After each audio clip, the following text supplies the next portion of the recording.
I failed my first intubation today. Okay, I realize I probably seem way too happy about that, so let me back up a little bit. It was kind of wonky. It started off kind of rough because my preceptor accidentally assigned me to the wrong room. So then he reassigned me to another room, and I was supposed to help whoever the physician was in that room, in the OR. The only issue was I went to pre-op and I saw the patient, and then I was waiting in the operating room for the anesthesiologist to show up, and nobody was showing up. And then last minute, literally the last minute, like 60 seconds before the patient rolls in, a CRNA comes in, and I introduced myself to her, and I start talking to her, and she asked me, "Did you pre-op the patient?" And I said, "Well, yes, I did actually speak briefly with the patient."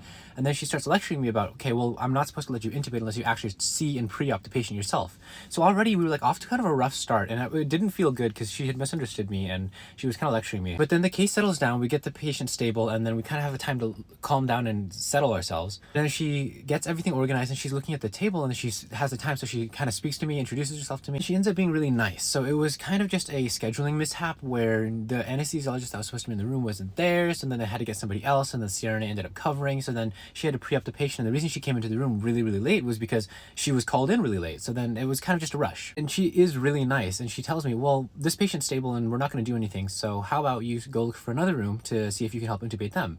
And I was kind of taken aback because usually I just stay with the same anesthesiologist, or in this case CRNA, for the whole case, so I was kind of like timid about it. She looks at the schedule and she says, these rooms have good people, this person is in this room, and I know her and she's really nice, so go talk to her. And I go to that room. We don't end up intubating. We just do an LMA where the patient's awake and breathing for themselves, but you just put something in their mouth to make sure that they don't swallow their tongue. And then I go back to the room, and the case is still going with the CRNA that I'm assigned to for the day. So she goes, okay, go to this room instead. I'm like, actually, I know the anesthesiologist in there. So I go in there, and he helps me intubate. And this is the anesthesiologist that previously gave me a lot of freedom and let me do pretty much everything on my own. So I felt great going into there. I leveled it up a little bit by making things a little bit less hand-holdy. So I really did do a lot of it on my own. It was quick, and I told him, like, I'm just being sent around by the CRNA that I'm assigned to for the day, and I'm just learning. He goes, that is a great idea.